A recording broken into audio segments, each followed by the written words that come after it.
நீங்கள் பார்த்து கொண்டிருப்பது உங்கள் ஜாஷ்வா டிவி. சகல ஜனங்களுக்கும் நற்செய்தி.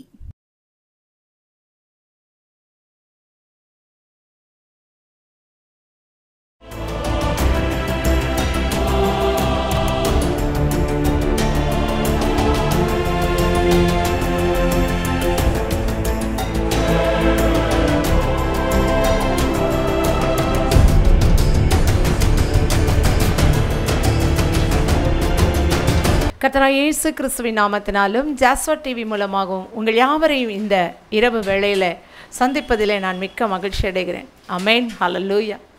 எத்தனை பேர் இந்த மாலை வேளையில் சந்தோஷமாக இருக்கிறீர்கள் என்று சொல்லி எனக்கு தெரியாது. நிச்சயமாக நீங்கள் சந்தோஷமாக இருப்பீர்கள் என்று சொல்லி நான் விசுவாசிக்கிறேன். அமேன், ஹல்லேலூயா.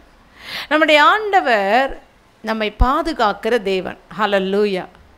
ஒரு தீங்கு வருவதற்கு முன்பே அவர் நம்மை பாதுகாக்கிறவர், நம்மை பராமரிக்கிற ஒரு நல்ல தேவன். ஆனால் நாம் நினைப்போம், நம்முடைய தேவன் நம்மை பாதுகாப்பாரா, விடுவிப்பாரா, தப்புவிப்பாரா, சேதப்படுத்தாமல் நடத்துவாரா என்று சொல்லியெல்லாம் நாம் நிறைய நேரங்களில் நாம் நினைக்கிறோம். அவர் நம்மை காப்பாற்றுகிறார். அவர் நமக்கு நாள்தோறும் போஷித்து உணவளித்து தங்கும் இடம் கொடுத்து நம்மை நடத்துகிற ஒரு நல்ல தேவனாய் அவர் இருக்கிறார். ஆமென், ஹல்லேலூயா. இந்த உலகத்தில் எத்தனையோ பேர் நான் உங்களை காப்பாற்றுவேன் என்று சொல்வார்கள், ஆனால் நம்மை விட்டு ஓடி போய்விடுவார்கள். காப்பாற்றுவேன் என்று சொல்கிறவர்கள் எல்லாம் கைவிடுவார்கள். ஆனால் உன்னை நான் காப்பாற்றுவேன் என்று சொல்லி ஆண்டவர் சொல்லிவிட்டால் அதை அப்படியே நிறைவேற்றுகிற ஒரு நல்ல தேவனை நாம் ஆராதிக்கிறோம். ஆமென், ஹல்லேலூயா. எடுத்து வாசிப்போம். ஏசாயா 27ஆம் அதிகாரம் 3ஆம் வசனம். கர்த்தராகிய நான் அதை காப்பாற்றி அடிக்கடி அதற்கு தண்ணீர் பாய்ச்சி ஒருவரும் அதை சேதப்படுத்தாதபடிக்கு அதை இரவும் பகலும் காத்துக்கொள்வேன். ஆமென், ஹல்லேலூயா. கர்த்தராகிய நான் அதை காப்பாற்றி, நம்மை காப்பாற்றுகிற ஒரு தேவன். ஹல்லேலூயா. இந்த உலகத்தில் யாருமே நம்மை காப்பாற்ற முடியாது. தேவன் தான் நம்ம என்ன செய்ய முடியும்? காப்பாற்ற முடியும். தேவன் நம்மை காப்பாற்றுகிற தேவன். எந்த சூழ்நிலையில் நீங்கள் இந்த மாலை வேளையில் இருந்தாலும் கர்த்தர் உங்களை காப்பாற்றுவார். ஒருவேளை நீங்கள் நினைக்கலாம், என்னை காப்பாற்றுவதற்கு எந்த மருத்துவமும் இல்லை, எந்த மனுஷனும் இல்லை, எந்த மருத்துவரும் இல்லை என்று சொல்லி. ஆனால் தேவன் நம்மை காப்பாற்றுவார். என்னை போஷித்து நடத்து, என்னை வழிநடத்த யாராவது உண்டா? நான் அனாதையாய் விடப்பட்டிருக்கிறேனே, எனக்கென்று ஒருவரும் இல்லை, என்னை பராமரிப்பேன் என்று சொன்னவர்கள் எல்லாம் என்னைக்கு பாதுகாப்பு அளிக்காமல் தப்பி ஓடிவிட்டார்கள், என்னை விட்டு ஓடிவிட்டார்கள் என்று சொல்லலாம். ஆனால் தேவன் நம்மை காப்பாற்றுவார். சில வேளைகளில் திருமணமாகி உன்னை காப்பாற்றுவேன் என்று சொல்லி கைப்பிடித்த கணவன் கூட காப்பாற்றாமல் போயிருக்கலாம். ஆனால் தேவன் நம்மை என்றைக்கு கரம் பிடித்தாரோ அன்றிலிருந்து ஒரு வினாடி கூட நம்மை கைவிடாதபடி காப்பாற்றி நடத்துகிற நல்ல தேவன். ஆமென், ஹல்லேலூயா. உலகத்தில் எல்லா மனிதரும் கைவிட்டு போவார்கள். பெற்ற பிள்ளை கைவிடலாம், பெற்றோர் கைவிடலாம், கட்டின கணவன் மனைவி கைவிடலாம், உற்றார் உறவினர் கைவிடலாம், அன்பு சகோதர சகோதரிகள் கைவிடலாம். யார் கைவிட்டாலும், யார் காப்பாற்றாமல் போனாலும் கர்த்தர் நம்மை காப்பாற்றுவார். ஆமென், ஹல்லேலூயா. அவர் காப்பாற்றுகிற தேவன். யாருமற்ற சூழ்நிலையில், எந்த உதவியுமற்ற ஒரு சூழ்நிலையில் நம்மை காப்பாற்றுகிற ஒரு நல்ல தேவனை நாம் ஆராதிக்கிறோம். அவர் எப்படி காப்பாற்றுகிறார் தெரியுமா? அதற்கு நீர் பாய்ச்சி. ஆமென், ஹல்லேலூயா. வாழ்க்கையில் வனாந்திரம், வாழ்க்கையில் செழிப்பில்லை, வாழ்க்கையில் எல்லா சூழ்நிலையிலும் நான் கஷ்டப்பட்டு கொண்டிருக்கிறேன், எனக்கு உதவி செய்ய யாராவது வருவாரா என்று சொல்லி நீங்கள் ஏக்கத்தோடு கூட இந்த மாலை வேளையில் இந்த டிவி முன்னால், யூடியூப் முன்னால் உட்கார்ந்திருக்கலாம். ஆனால் தேவன் நிச்சயமாய் காப்பாற்றுவேன் என்று சொன்னால் நம்மை காப்பாற்றுவார், நமக்கு நீர் பாய்ச்சுவார். நம்முடைய வாழ்க்கையில் நாம் வாடி போகக்கூடாது, நம்முடைய வாழ்க்கையில் நாம் சோர்ந்து போய்விடக்கூடாது என்று சொல்லுவதுதான் பரிசுத்த ஆவியானவரை நம் வாழ்க்கையில் ஊற்றி நம்மை செழிப்படைய செய்கிற ஒரு நல்ல தேவனை நாம் ஆராதிக்கிறோம். இந்த உலகத்தில் நாம் வாழ்வதற்கு செழுமை, பசுமை நமக்கு தேவை. அதனால தான் நம்ம எந்த சூழ்நிலையிலும் வாடி போய்விடக்கூடாது என்பதற்காக கர்த்தராகிய ஆண்டவர் என்ன செய்கிறார்? அதற்கு நீர் பாய்ச்சி, நீர் பாய்கிற இடங்களில் தான் சில மரங்கள் எல்லாம் எப்படி இருக்கும்? செழித்தோங்கும். அப்போ தேவனாகிய கர்த்தர் நமக்கு நீர் பாய்ச்சும் பொழுது நாம் செழித்தோங்குகிறவர்களாய் காணப்படுவோம். நாளாகமம் புஸ்தகத்தில் 1 நாளாகமம் 18ஆம் அதிகாரம் 6ஆம் வசனத்தில் சொல்லப்பட்டிருக்கிற பின்பகுதியில் தாவீது போன இடத்திலெல்லாம் கர்த்தர் அவனை காப்பாற்றினார். ஆமென், ஹல்லேலூயா. தாவீது போன இடத்திலெல்லாம் கர்த்தர் அவனை காப்பாற்றினார். அதே வசனம் 13ஆம் வசனத்திலும் அதே வார்த்தை சொல்லப்பட்டிருக்கு. தாவீது போன இடத்திலெல்லாம் கர்த்தர் அவனை காப்பாற்றினார். எப்படி காப்பாற்றினார்? தாவீது என்றைக்கு ராஜாவாக அபிஷேகம் பண்ணப்பட்டானோ அந்த நாளிலிருந்து அவனுக்கு துன்பம் தான். அந்த நாளிலிருந்து அவன் நெருக்கப்படுகிறான், ஒடுக்கப்படுகிறான், எல்லா விதத்திலும் காப்பாற்ற முடியாத ஒரு சூழ்நிலையில் இருக்கிறான். ஒரு சூழ்நிலையில் அவன் சொல்கிறான், மரணத்துக்கும் எனக்கு ஒரு அடி மாத்திரம்தான் இருக்கிறது என்று சொல்லி. அந்த அளவுக்கு தன்னை காப்பாற்றுவார் ஒருவரும் இல்லாத போது கர்த்தராகிய ஆண்டவர் அவனை காப்பாற்றுகிறார். அதனால தான் அவன் சொல்றான் தெளிவா, தாவீது போன இடங்களிலெல்லாம் கர்த்தர் அவனை காப்பாற்றினார். இன்னைக்கு நீங்க போகிற இடங்களில் உங்களுக்கு பாதுகாப்பற்ற ஒரு சூழ்நிலையில் இருக்கலாம். உங்க பிள்ளைங்க தூரமா போயிருக்கலாம். ஐயோ, என் பிள்ளைகளுக்கு பாதுகாப்பு இல்லையே, அங்கே காப்பாற்ற ஒருவரும் இல்லை என்று சொல்லி நீங்கள் தவிக்கலாம். ஆனால் இந்த மாலை வேளையில கர்த்தர் உங்களுக்கு வாக்கு கொடுக்கிறார். உங்கள் பிள்ளைகள் போகிற இடங்களிலெல்லாம் கர்த்தர் அவர்களை காப்பாற்றுவார். ஆமென். ஹல்லேலூயா, ஹல்லேலூயா. என் பிள்ளையை நான் திருமணம் முடித்து கொடுத்து விட்டேன். அந்த வீட்டில் அந்த பிள்ளை எப்படி போய் வாழ்கிறது என்று சொல்லி எனக்கு தெரியாது. உங்கள் பிள்ளை போன இடத்துல கர்த்தர் உங்கள் பிள்ளையை காப்பாற்றுவார். நீங்கள் கண்ணீர் சிந்த அவசியம் இல்லை. ஒரே ஒரு காரியத்தை மாத்திரம் உங்கள் பிள்ளைகளுக்கு கற்றுக் கொடுக்க வேண்டும். என்ன கற்றுக் கொடுக்க வேண்டும்? எந்த இடத்தில் இருந்தாலும் தேவனை நோக்கி பார்ப்பதில் ஒரு நாளும் பின்தங்காதே, பின் வாங்காதே என்று சொல்லி நாம் சொல்லிக் கொடுக்க வேண்டும். ஆமென். ஹல்லேலூயா. என்னதான் சொன்னாலும் என் பிள்ளை கேட்கல, என்னதான் சொன்னாலும் என் பிள்ளை அந்த வழிக்கு வரல, ஆண்டவர் காப்பாற்றுவார் என்று சொல்லி என் பிள்ளை வரவே இல்லை அப்படின்னு நீங்கள் சொல்லலாம். நான் சொல்கிறேன், நீங்கள் சொல்லிக்கிட்டே இருங்க. ஆண்டவர் கிரியை செய்கிற காலத்தில் உங்கள் பிள்ளைகள் தானாகவே கர்த்தரை தேடி ஓடி வருவார்கள். அவர் காப்பாற்றுகிற தேவன். ஆமென். ஹல்லேலூயா. அடுத்ததாக நாம் பார்ப்போமானால், ஒன்றும் சேதப்படுத்தாதபடிக்கு நம்மை நடத்துகிற தேவன். ஆமென். ஹல்லேலூயா. எந்த ஒரு காரியமும் நம்மை சேதப்படுத்தாதபடிக்கு தேவன் நம்மை நடத்துவாராம். இன்னைக்கு எத்தனை சேதம், பொருள் சேதம் வந்திருக்கிறது, உயிர் சேதம் வந்திருக்கிறது எங்களுடைய வாழ்க்கையில். எங்களுடைய வாழ்க்கையில் நாங்கள் எல்லாவற்றையும் இழந்து நாங்கள் சேதப்பட்டு இருக்கிறோம். எங்கள் வாழ்க்கையில் நான் விபத்தில் இழக்கக்கூடாத என் உடல் உறுப்பை நான் இழந்திருக்கிறேன் என்று சொல்லி கூட இந்த இடத்துல நீங்கள் இந்த செய்தியை கேட்கலாம். ஆண்டவர் சொல்கிறார், ஒன்றும் உங்களை சேதப்படுத்தாதபடிக்கு நடத்துகிற நல்ல தேவனை நாம் ஆராதிக்கிறோம். ஆமென். ஹல்லேலூயா, ஹல்லேலூயா. சேதம் வாழ்க்கையில் வந்தாலும் அந்த சேதம் நம்மை சேதப்படுத்தாதபடிக்கு நடத்துகிற தேவன் நம்முடைய தேவன். தானியேல் வாழ்க்கையில் சேதம் வருவதாக இருந்தது. ஆமென். ஹல்லேலூயா. தானியேல் தேவனை தவிர நான் வேறு ஒன்றையும் வணங்க மாட்டேன் என்று சொல்லி பிடிவாதமாய் இருந்ததுனால சிங்கக்கபில தூக்கி போட்டார்கள். சிங்கங்கள் அவனை சேதப்படுத்தி விடும் என்று சொல்லி எல்லாரும் தப்பு கணக்கு போட்டார்கள். ஆமென். ஹல்லேலூயா. இன்றைக்கு உங்களை பார்த்து தான் அப்படிதான் நினைப்பாங்க. இதோடு சரி, இவ்வளவுதான், இவர்கள் சேதப்பட்டு போவார்கள், இவர்கள் வெட்கப்பட்டு போவார்கள், இவர்கள் ஆராதிக்கிற தேவன் நிச்சயமாய் இவர்களை தப்பு வைக்க மாட்டான் என்று சொல்லி எல்லாரும் பேசுவார்கள். இவர்கள் சேதப்பட்டு போவார்கள். எப்படி இவர்கள் சேதப்படுகிறார்கள் என்பதை பார்ப்பதற்கு அநேக கண்கள் காத்திருக்கும். ஆனால் தேவன் நம்மை சேதப்படுத்த மாட்டார். அன்றைக்கு அந்த ராஜ சபையில் எல்லாருமே தானியேல் அவ்வளவுதான், முடிந்து போயிற்று, இரவிலே சிங்கங்கள் அவனை அப்படியே பீத்து போட்டிருக்கும், பீறி போட்டிருக்கும் என்று சொல்லி எல்லாரும் நினைத்தார்கள். ஆமென். ஹல்லேலூயா. கடித்து கொதறி போட்டு விடும் என்று சொல்லி நினைத்தார்கள். இன்றைக்கு உங்களையும் அப்படித்தான் எல்லாரும் நினைக்கிறார்கள். நான் கேட்ட வார்த்தை அவர்கள் இருதயத்தை கண்டிப்பாய் நொறுக்கி இருக்கும். இனி ஒருபோது என்னிடத்தில் வாய் திறக்க மாட்டார்கள், என்னிடத்தில் எந்த வம்பு வழக்குக்கும் வரமாட்டார்கள் என்று சொல்லி நினைப்பார்கள். ஆனால் அவர்களின் வாயை கட்டுகிற தேவன் நம்மோடு கூட இருக்கிறபடியால், அந்த வார்த்தை நம்மை சேதப்படுத்தாதபடி நடத்துகிற தேவன் நம்மோடு கூட இருக்கிறபடியால், இந்த இரவு வேளையில யாரோ ஒருவர் சொன்ன வார்த்தையினால் நான் துன்பப்பட்டு துயரப்பட்டு துக்கப்பட்டு இருக்கிறேன் என்று நீங்கள் சொல்வீர்கள். ஆனால் கர்த்தர் உங்களுக்கு சொல்கிறார், அந்த வார்த்தை ஒன்றும் உங்களை சேதப்படுத்தாது. இனி உங்களை பேசாதபடிக்கு அதன் வாய்களை நான் கட்டுவேன். தானியேல் 6ஆம் அதிகாரம் 22ஆம் வசனத்தை நாம் வாசிப்போம்.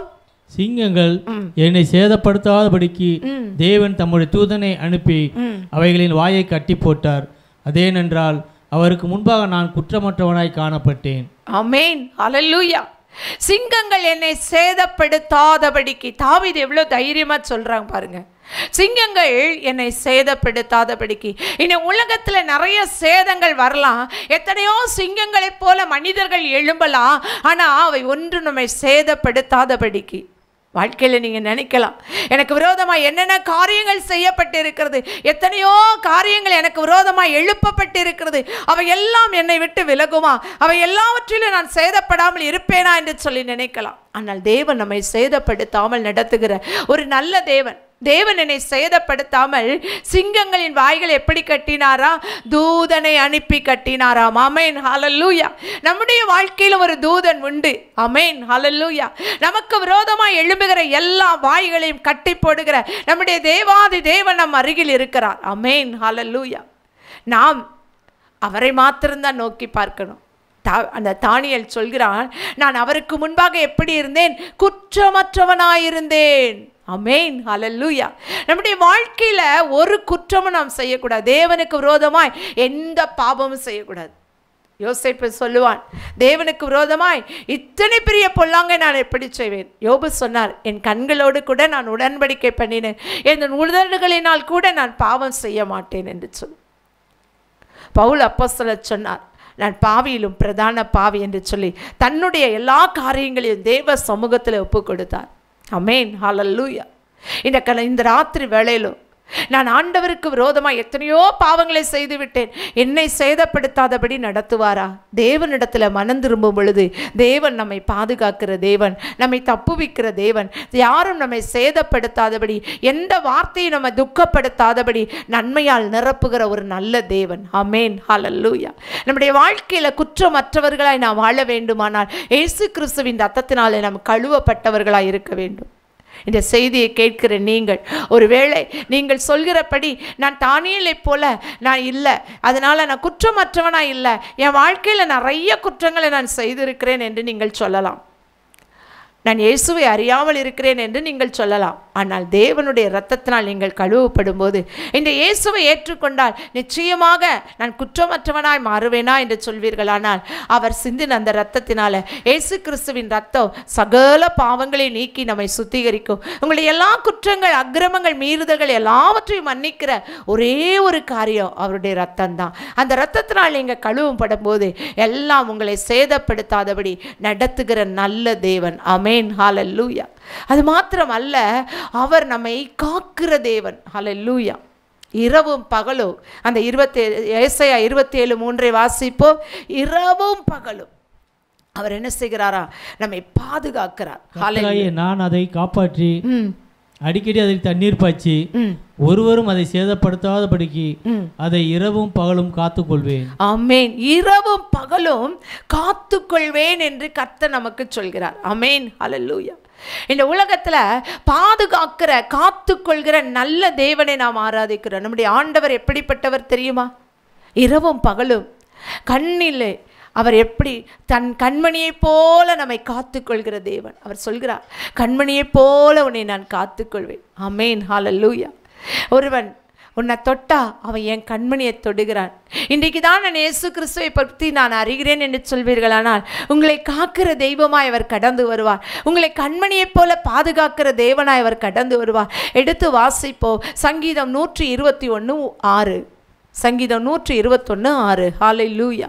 தேவன் நல்லவர், அவர் நம்மை காக்கிறவர். ஹல்லேலூயா. பகலிலே வெயிலாயிலும் இரவிலே நிலவாயிலும் உன்னை சேதப்படுத்துவதில்லை. ஆமென், ஹல்லேலூயா. பகலிலே வெயிலாகிலும், ஏன் இந்த வெயில் அநேக சரீரத்தில் மாற்றங்களை கொண்டு வரும், நம்முடைய உடம்பில் மாற்றங்களை கொண்டு வரும், அதனால் நிறைய வியாதிகளை கொண்டு வரும். இந்த வெயில் நமக்கு தாக்கக்கூடாது. வெயில் போன்ற பிரச்சனைகள், வெயில் போன்ற அக்கினிமயமான எத்தனையோ காரியங்கள் நமக்கு விரோதமாய் எழும்பினாலும், பகலிலே வெயிலாகிலும் இரவிலே நிலவாகிலும். ஆமென், ஹல்லேலூயா. இந்த நிலவு கூட நம்ம என்ன செய்யுமா? சேதப்படுத்துமா? அது நம்மை சேதப்படுத்தாதபடிக்கு நம்மை காக்கிற ஒரு நல்ல தேவனை நாம் ஆராதிக்கிறோம். ஹல்லேலூயா. அவர் நல்லவர், அவர் வல்லவர், அவர் காக்கிறவர்.